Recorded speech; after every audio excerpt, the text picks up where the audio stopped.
Hi friend, math king classes में आपका स्वागत है। आज हम आप लोगों के बीच अनुपात और समान अनुपात का 8वां भाग लेकर आए हैं। जो लोग हमारी पिछली वीडियो नहीं देखे हैं तो प्लीज़ उसे ज़रूर देखें और पसंद आने पर लाइक, सब्सक्राइब और शेयर करना न भूलें। और जिसका जिसका सब्सक्राइब बटन रेड दिखाई दे रहा है तो प्लीज़ उसे टच करके उसे काला कर दें और बेल आइकन को भी टच कर दें, जिससे कि डेली का वीडियो का नोटिफिकेशन सबसे पहले आप तक पहुँचे। तो चलिए आज का हम वीडियो स्टार्ट करते हैं। तो क्वेश्चन दिया है स्क्रीन पर, एक संख्या 9:5 के अनुपात में विभाजित है। जब प्रत्येक संख्या में 8 जोड़ दिया जाता है तो अनुपात 5:3 हो जाता है। दोनों में बड़ी संख्या कौन सी होगी? तो पूछा है कि दोनों में बड़ी संख्या कौन सी होगी। ठीक है, तो सबसे पहले हम आप लोगों को आज एकदम एक ट्रिक बता दे रहे हैं, तुरंत 1 सेकंड में लगेगा सवाल। ठीक है, तो पहले देख लीजिए कि दिया है कि अनुपात कितना है, कोई संख्या किस में विभाजित किया जा रहा है, 9:5 में। ठीक है, और देख लीजिए 9:5 में विभाजित किया जा रहा है। तो दिया है कि बोला है कि इसमें 8 जोड़ने पर अनुपात क्या हो जाता है, 5:3 हो जाता है। तो हम इसी 8 से जो जोड़ा जा रहा है, अगर इसी 8 से इसमें हम दोनों संख्याओं में गुणा कर देंगे तो संख्या प्राप्त हो जाएगी। ठीक है, 8 9 72 और 8 5 40। ठीक है, जो 8 जोड़ा जा रहा है उसी से हम इसमें गुणा कर दिए। ठीक है, तो हमें संख्या प्राप्त हो गई। इसमें कौन सी बड़ी संख्या है, 72। ठीक है, तो बड़ी संख्या पूछा था, यही आपका आंसर हो गया। लेकिन यह विधि सब में लागू नहीं होगा, लेकिन थोड़ा सा चेंज रहेगा। ठीक है, तो हम बात करेंगे इस पे। तो सबसे पहले आप लोग जान लीजिए, और इसको चलिए हम कैसे लगाएंगे इसको भी देख लेते हैं।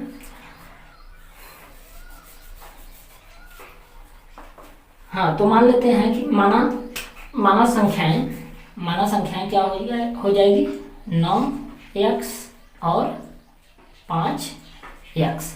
ठीक है, तो इसमें बोला है कि चलिए ऐसे नहीं करेंगे, डायरेक्ट करते हैं, इससे बहुत ज़्यादा समय लगता है।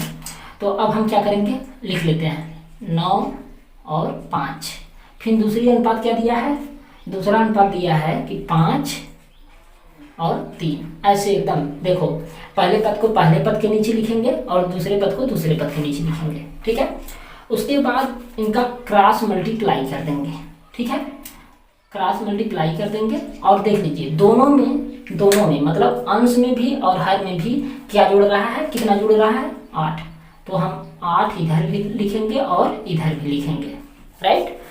तो उसके बाद इसका भी मल्टीप्लाई ऐसे ही होगा। ठीक है, तो अब हम क्या करेंगे, देख लीजिए पहले आप लोग ऊपर वाले का समझिए आराम से। तो हम 3 का मल्टीप्लाई करेंगे 9 में, तो कितना होगा, 27। फिर माइनस घटेगा, हमेशा घटेगा। ठीक है, और उसके बाद 5 का मल्टीप्लाई करेंगे किसमें, 5 में, तो कितना आएगा, 25 हुआ। अब उसके बाद देखिए, अब हम घटेगा इसमें से, तो कितना आया, 2 यूनिट। ठीक है, 2 यूनिट हुआ हमारा। ठीक, अब उसके बाद इसमें देखो, इसमें ठीक है, तो अब हम 5 का जब मतलब 8 का गुणा किसमें करेंगे, 5 में। 8 का गुणा 5 में करेंगे तो कितना आएगा, 40। ठीक है, उसके बाद इसको भी घटा दीजिए। देखो यहाँ पर माइनस का चिन्ह लगा लेंगे तो आपको आसानी होगा समझने में कि मतलब यहाँ पर घट रहा है। ठीक है, यहाँ पर घट रहा है। और उसके बाद फिर इस 8 का गुणा किए 5 में तो कितना होगा, 40। तो इस 8 का गुणा करेंगे हम 3 में, तो कितना होगा, 24। ठीक है, अब आप इसमें से भी माइनस करेंगे तो आएगा कितना, 16। ठीक है, 16। तो इस 2 से जब आप इसमें भाग देंगे तो इसी 2 से, इस वाले 2 से हमको 16 में भाग दे देना है। जब भाग देंगे तो कितना आएगा, 8। मतलब हमको 1 यूनिट का दाम मालूम हो गया, मतलब 1 कलम का दाम मालूम हो गया। समझ लीजिए 1 कलम है, 1 कलम का दाम 8 रुपया। ठीक है, तो देख लीजिए 9 कलम और 5 कलम मतलब संख्या के किस में विभाजित है, 9:5 में। तो अब जब हमें 1 यूनिट का दाम 8 मिला है तो 9 यूनिट का क्या करेंगे, इसी में गुणा कर देंगे। तो देख लीजिए 9 गुणे 8, तो कितना आया 72। तो बड़ा वाला पूछा था तो बड़ा वाला निकाल दिए। अगर छोटा वाला भी पूछता तो हम 5 में भी गुणा कर देते तो छोटा वाला प्राप्त होता। तो अब हम चलिए देख लीजिए, बहुत शॉर्ट में हुआ। अगर आप इस पर प्रैक्टिस कर लेंगे तो हमारा दावा है कि आप 30 से 40 सेकंड जाते जाते क्वेश्चन को हल कर देंगे। तो अब चलिए हम देख लेते हैं कौन सा ऑप्शन सही है। तो इसका ऑप्शन डी सही है। देख लीजिए, ऑप्शन डी सही है। ठीक है, तो हमें आशा है कि आप लोग समझ गए होंगे अच्छी तरह से। और इसका बेसिक तो हम पहले इसके पिछले वाले भी वीडियो में लगा चुके हैं, तो प्लीज़ जाकर वहाँ भी आप लोग देख लें। तो अगर उसके बाद अगर नहीं समझ में आएगी तो कमेंट करिए, हम उसके बाद हम फिर से क्वेश्चन को एकदम बेसिक से बता देंगे। तो चलिए अब हम नेक्स्ट क्वेश्चन पर चलते हैं। तो क्वेश्चन दिया है, एक मिश्रण में रेत और सीमेंट का अनुपात 7:1 है। इस मिश्रण में शेष 72 किग्रा में कितना सीमेंट मिलाया जाना चाहिए ताकि परिणामी मिश्रण में अनुपात 6:1 हो जाए। ठीक है, 6:1 हो जाए। ठीक है, तो बोला है कि टोटल मिश्रण कितना है, टोटल मिश्रण उसका कितना है 72 kg।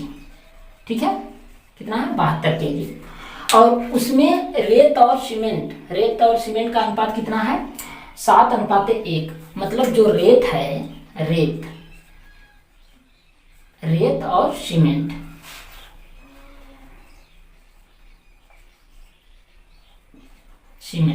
ठीक है। रेत कितना है, रेत 7 भाग है और सीमेंट 1 भाग है। मतलब यही बोला है ना, रेत और सीमेंट का अनुपात कितना है, देख लीजिए क्वेश्चन में कि 7:1 है। तो हमको रेत का मात्रा ज्ञात करने के लिए क्या करेंगे, रेत का मात्रा इन दोनों को जोड़कर 72 में भाग दे देना है। जब 72 में मतलब दोनों जोड़ेंगे आप तो कितना होगा 7 1 8, 8 से जब 72 में भाग देंगे आप तो कितना आएगा 8 9 9 आएगा। तो देख लीजिए ऐसे रेत की मात्रा, रेत मात्रा, ठीक है। तो 72 गुणे 7/8 काटेंगे 8 9 72, तो आया कितना 63 kg। 63 kg क्या निकला आपका रेत, रेत कितना निकला 63 kg। तो अगर हम 72 kg में से रेत को घटा देंगे मतलब 72 माइनस 63 घटेगा तो क्या प्राप्त होगा, हमें क्या प्राप्त होगा, तो हमें क्या प्राप्त होगा सीमेंट। ठीक है, सीमेंट हमें प्राप्त हुआ, हमारा सीमेंट कितना आया 9 kg। ठीक है, तो अब हमसे क्या पूछा है, पूछा क्या है कि उसमें कितना, ठीक है, उसमें कितना सीमेंट मिला दें कि जिससे उसका अनुपात क्या हो जाए 6:1 हो जाए। ठीक है, 6:1 हो जाए। तो देख लीजिए इधर, तो अब हम क्या करेंगे देख लीजिए 63 रेत है बटे 9, मान लेते हैं कि x kg सीमेंट मिलाने पर अनुपात कितना हो जाएगा 6:1। ठीक है, 6:1 हो जाएगा। कितना मिलाने पर, माना x kg सीमेंट मिलाने पर अनुपात कितना होगा 6:1 होगा। तो उसके बाद आप इसका त्रिया का गुणा कर दीजिए तो आएगा कितना 6 का 9 में गुणा होगा तो कितना होगा 54 प्लस 6x बराबर फिर 63 में 1 का गुणा होगा 63। तो आया कितना, तो इधर 54 घटेगा 63 में से तो आएगा 6x बराबर 54 घटा तो कितना आया 9। 63 में से अगर 54 को घटाएंगे तो 9 आएगा। उसके बाद x का वैल्यू निकाल लीजिए 9/6 काटेंगे आप तो आएगा 3/2। उसके बाद काटिए कितना आया 5 kg। मतलब कितना मिला देगा सीमेंट 1.5 kg अगर सीमेंट मिलाएगा तो उसका अनुपात क्या हो जाएगा 6:1। तो हमें आशा है कि आप लोग समझ गए होंगे। तो चलिए हम देख लेते हैं कौन सा ऑप्शन सही है इसमें। ठीक है, तो इसमें देख रहे हैं कि बी वाला सही है, हमारा राइट है बी वाला।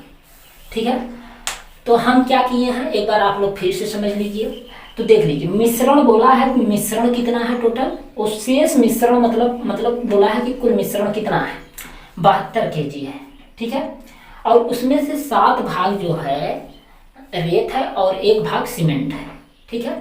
तो दोनों भाग को अगर जोड़ देंगे तो 72 के बराबर होगा, ठीक है। तो हम दोनों से अगर जोड़ने के बाद कितना आया 8 से हम भाग दे दिए 72 में, उसके बाद कितना हमें प्राप्त हुआ 9 का ही मल्टीप्लाई कर देंगे 7 में, तो रेत का मात्रा, रेत का कितना भाग रेत था उसमें 7, तो 9 का गुणा कर दिए हम 7 में तो 63 हो गया, तो 63 kg रेत प्राप्त हो गया। उसके बाद सीमेंट प्राप्त हो गया। उसके बाद हम मान लेते हैं कि x kg सीमेंट मिलाने पर उसका अनुपात 6:1 हो जाएगा। उसके बाद उसको रख के हल कर दिए हैं, x का जो वैल्यू प्राप्त हुआ वही हमारा आंसर हुआ। तो चलिए अब हम नेक्स्ट क्वेश्चन पर चलते हैं। तो क्वेश्चन दिया है 2 धनात्मक पूर्णांकों का अनुपात 3:4 है, उनका योगफल 70 है। प्रत्येक पूर्णांक में कितना जोड़ा जाना चाहिए कि उनका अनुपात 5:6 हो जाए। मतलब बोला है कि प्रत्येक में कितना जोड़ा जाना चाहिए कि उसका अनुपात कितना हो जाए 5:6 हो जाए, ठीक है। तो अब हम सबसे पहले देख लेते हैं, जब योग कितना दिया है, योग कितना दिया है, योग हमारा कुल टोटल कितना है 70, किसका योग 3 और 4 का, 3 और 4 का योग कितना है 70, तो दोनों को जोड़ लीजिए कितना आया 7, इसी 7 से हम इसमें भाग दे देंगे तो कितना आएगा 10, तो 10 हमें प्राप्त हुआ कितने का 1 यूनिट का, ठीक है। 1 यूनिट का हमें प्राप्त हुआ 10, तो हमें संख्या हमारा क्या क्या है कितना 3 यूनिट और 4 यूनिट है, ठीक है। तो अब देख लीजिए 10 टाइम 30 मतलब पहली संख्या छोटी संख्या, और 10 चौक 40, ठीक है, बड़ी संख्या। दोनों संख्या हमें प्राप्त हो गई, ठीक है। तो अब बोला है कि इसमें क्या जोड़ दें कि अनुपात कितना हो जाए कि 5:6 हो जाए, ठीक है, 5:6 हो जाए। तो अब हम क्या करेंगे इसको, तो देख लीजिए 30 प्लस x, मान लेते हैं कि x जोड़ने पर 40 प्लस x बराबर कितना हो जाएगा 5:6, 5/6 हो जाएगा, ठीक है। कितना होगा 5/6। तो अब इसे आप हल कर लेंगे तो जो आएगा आपका आंसर होगा, ठीक है। तो चलिए हम हल भी कर लेते हैं इसको थोड़ा सा। तो देखिए हल जब आप करेंगे 6 का इसमें 30 में गुणा करेंगे तो 180 होगा, ठीक है। उसके बाद प्लस 6 होगा, 6x बराबर फिर कितना होगा 40 का गुणा जब करेंगे 5 में तो आएगा 200, 200 प्लस 5x हुआ। अब देख लीजिए जब यहाँ पर 5x है और यहाँ पर 6x है, तो आपस में जब घटेंगे तो कितना हुआ x बचा। उसके बाद देखिए अब 200 में से 180 को घटाएंगे तो आएगा 20, तो यही आपका आंसर हो गया, ठीक है। मतलब 20 जोड़ने पर कितना अनुपात हो जाएगा 5:6 अनुपात हो जाएगा। तो एक बार आप लोग इसे बहुत ध्यान से समझ लीजिए। तो अब हम देखते हैं कि इसमें कौन सा ऑप्शन सही है। तो देखते हैं कि इसमें बी वाला हमारा राइट है, बी वाला ऑप्शन हमारा सही है। तो अब हम चलते हैं नेक्स्ट क्वेश्चन पर। यह है यदि 3 संख्याओं का अनुपात 3:2:1 है और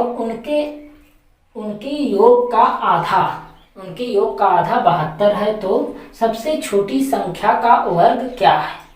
सबसे छोटी संख्या का वर्ग पूछा है और क्या बोला है, पहले हम मान लेते हैं कि हमारा तीनों संख्या क्या क्या है।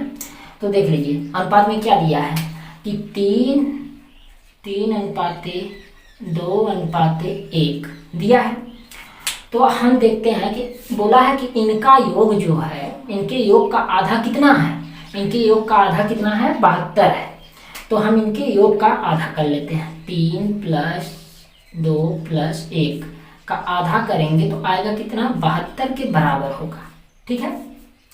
तो अब देख लीजिए क्या होगा, अब हम इनको जोड़ लेते हैं, कितना हुआ 3 3 6, 6/2 तो आएगा कितना 72 के बराबर, ठीक है। उसके बाद जब कटा है 2 से तो 3 हुआ, तो 3 यूनिट बराबर कितना हुआ हमारा 72, तो 1 यूनिट बराबर जब काटेंगे इसको 3 से तो आएगा कितना 24 × 72 होता है, 24 हुआ, ठीक है। कितना हुआ 24। 1 यूनिट बराबर हमको कितना मिला 24। तो सबसे छोटी संख्या का वर्ग पूछा है, तो सबसे छोटी संख्या क्या है 1 यूनिट है। तो 1 यूनिट कितना है हमारा 24। तो 24 का वर्ग क्या होगा 24 का वर्ग, 24 का वर्ग क्या होगा 576। ठीक है 576। तो देख लेते हैं हमारा कौन सा ऑप्शन सही है इसमें। तो अब हम देखते हैं कि हमारा इसमें ए वाला ऑप्शन सही है, राइट है। तो अब हम इसका वर्ग कैसे निकालते हैं बहुत जल्दी से, तो थोड़ा हम देख लेते हैं, थोड़ा सा इस पर ट्रिक है। तो देखते हैं जैसे दिया है 24 का वर्ग, तो मतलब 24 का गुणा 2 बार होगा। तो यहाँ पर फिर 24 लिख लीजिए ऐसे। उसके बाद तिरिया का गुणा मतलब i का मल्टीप्लाई होगा। तो 4 का गुणा 4 में करेंगे, ठीक है, सीधा गुणा, मतलब इसका मतलब होता है सीधा गुणा। जो एक तीर दिख रहा है वो सीधा गुणा कर रहा है। 4 4 चौक 16, 16 के 6 हासिल 1, ठीक है। फिर 4 का गुणा करेंगे 2 में, फिर इस 2 का गुणा करेंगे 4 में। तो देख लीजिए 4 का गुणा करेंगे 2 में तो 8 आया, तो इस 1 के नीचे जो कैरी आया है उसी के नीचे, ठीक है। उसके बाद फिर 2 का गुणा हम करेंगे 4 में, तो कितना आया 8, तो इसी के नीचे इसको भी लिख लेना है 8, ठीक है। नहीं दिख रहा है तो देख लीजिए 6 4 चौक 16 के 6, कैरी 1 कैरी बचा हमारा। अब देख लीजिए 2 का गुणा हम 4 में किए तो कितना आया 8, फिर 4 का गुणा 2 में किए तो कितना आया 8, ठीक है। तो अब देख लीजिए 8 8 16 1 17, 17 के 7, फिर कैरी हमारा कितना बचा 1 कैरी हो गया। अब सीधा गुणा कर दीजिए, 2 दूनी 4, 4 1 कैरी 5। अगर आप इस पर प्रैक्टिस कर लेंगे तो 2 सेकंड 3 सेकंड लगेगा, आंसर आ जाएगा, ठीक है।